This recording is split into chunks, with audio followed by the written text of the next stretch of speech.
नमस्कार दोस्तों, एक बार फिर से स्वागत है आपका आपके अपने YouTube channel MKT classes Haryana पर। तो दोस्तों आज हम आपके लिए लेके आए सिंधु घाटी सभ्यता के MCQ पार्ट 2 के क्वेश्चन। तो चलिए दोस्तों शुरू करते हैं। तो हमारा दोस्तों पहला क्वेश्चन है, सिंधु घाटी सभ्यता की विकसित अवस्था में निम्नलिखित में से किस स्थल से ग्रहों में कुओं के अवशेष मिले हैं। तो ये कुओं के अवशेष कहाँ से मिले हैं हमें? तो ये मिले हैं हमको मोहनजोदड़ो से। सिंधु घाटी सभ्यता को खोज निकालने में जिन दो भारतीयों का नाम जुड़ा है वे हैं, तो उनका नाम क्या है? तो उनका नाम है दयाराम साहनी और राखलदास बनर्जी। दयाराम साहनी ने हड़प्पा की खुदाई की और राखलदास बनर्जी ने मोहनजोदड़ो की खुदाई का कार्य किया था। रंगपुर जहां हड़प्पा की समकालीन सभ्यता थी, तो रंगपुर हमारा कहाँ रहेगा? रंगपुर रहेगा हमारा सौराष्ट्र में। अगला क्वेश्चन है हमारा, हड़प्पा एवं मोहनजोदड़ो की पुरातात्विक खुदाई के प्रभारी थे, तो उनका नाम क्या है? तो उनका नाम है सर जॉन मार्शल। इन्होंने ही हड़प्पा और मोहनजोदड़ो दोनों की खुदाई का कार्य शुरू करवाया था। अगला क्वेश्चन है हमारा, निम्न में से किस पशु की आकृति जो मुहर पर मिली है जिससे ज्ञात होता है कि सिंधु घाटी एवं मेसोपोटामिया सभ्यताओं के मध्य व्यापारिक संबंध थे? तो ये हमें किससे पता चलता है? तो ये हमें पता चलता है बैल की जो आकृति है मुहर पर, उससे हमें पता चलता है कि मेसोपोटामिया और सिंधु घाटी के मध्य व्यापारिक संबंध थे। अगला क्वेश्चन है हमारा, ये बहुत ही इंपॉर्टेंट क्वेश्चन है, सिंधु घाटी के लोग विश्वास करते थे, तो ये किस में विश्वास करते थे? ये विश्वास करते थे मातृशक्ति में। बाकी ये कर्मकांड, यज्ञ प्रणाली और आत्मा और ब्रह्म में विश्वास बिल्कुल ही नहीं करते थे। अगला क्वेश्चन है हमारा, निम्नलिखित में से कौन सा सिंधु स्थल समुद्र तट पर स्थित नहीं था? तो इनमें से कौन सा ऐसा स्थल है जो समुद्र तट पर स्थित नहीं था? तो वो कौन सा है? वो है कोट दिजी। और बाकी तीनों जो सुरकोटदा और लोथल और बालाकोट है, ये सभी समुद्र के तट पर स्थित थे। अगला क्वेश्चन है हमारे पास, निम्नलिखित में से कौन मोहनजोदड़ो की सबसे बड़ी इमारत मानी जाती है? तो ये बहुत ही इंपॉर्टेंट क्वेश्चन है दोस्तों। तो इसका राइट आंसर क्या हो जाएगा? इसका राइट आंसर हो जाएगा विशाल स्नानागार, जो कि सबसे बड़ी इमारत मोहनजोदड़ो की मानी जाती है। और इस स्नानागार के जो पानी की निकासी के लिए नालियाँ भी बनी हुई थी, और जो नालियाँ हैं वो दक्षिण से पश्चिम की दिशा में बनी हुई थी। अगला क्वेश्चन आता है हमारे पास, हड़प्पाकालीन लोगों ने नगरों में घरों के विन्यास के लिए कौन सी पद्धति अपनाई थी? तो इन्होंने कौन सी पद्धति अपनाई थी? तो इन्होंने दोस्तों ग्रिड पद्धति अपनाई हुई थी घरों के विन्यास के लिए, और जो सड़कें हैं एक दूसरे को समकोण पर काटती थी।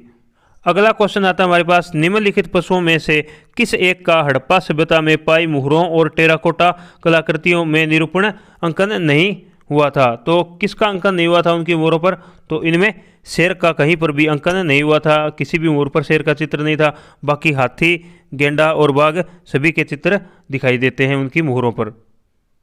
अगला क्वेश्चन है हमारे पास, हड़प्पावासी किस धातु से परिचित नहीं थे? तो वे कौन सी धातु से परिचित नहीं थे? तो इसका राइट आंसर हो जाएगा लोहा, यानी वे लोहा धातु से परिचित नहीं थे। बाकी सोना, चांदी, टिन और शीशा, तांबा और कांसा, तो इन सभी से परिचित थे। और T+T=K, यानी तांबा प्लस टिन बराबर कांसा बनाने की इनको जानकारी थी।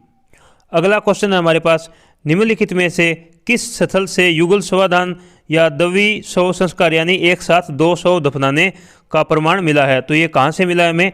तो ये मिला है लोथल से, जहाँ पर एक साथ दो शव दफनाए गए थे। अगला क्वेश्चन है हमारे पास, कपास का उत्पादन सर्वप्रथम सिंधु क्षेत्र में हुआ जिसे ग्रीक या यूनान के लोगों ने किस नाम से पुकारा?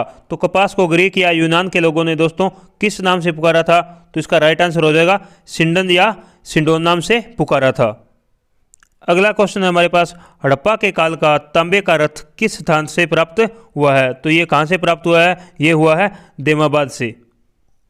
अगला क्वेश्चन है हमारे पास, हड़प्पावासी किन किन धातुओं का आयात करते थे, यानी बाहर से ये धातुएं मंगवाते थे? तो ये चांदी, सोना और टिन सभी धातुएं क्या है?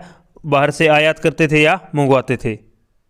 अगला क्वेश्चन आता है हमारे पास, हड़प्पावासी लाजवर्द यानी भवन निर्माण की सामग्री का आयात कहाँ से करते थे, यानी भवन बनाने की जो सामग्री है वो कहाँ से मंगवाते थे? तो इसका राइट आंसर हो जाएगा हिंदू कुश क्षेत्र के बदख्शां से।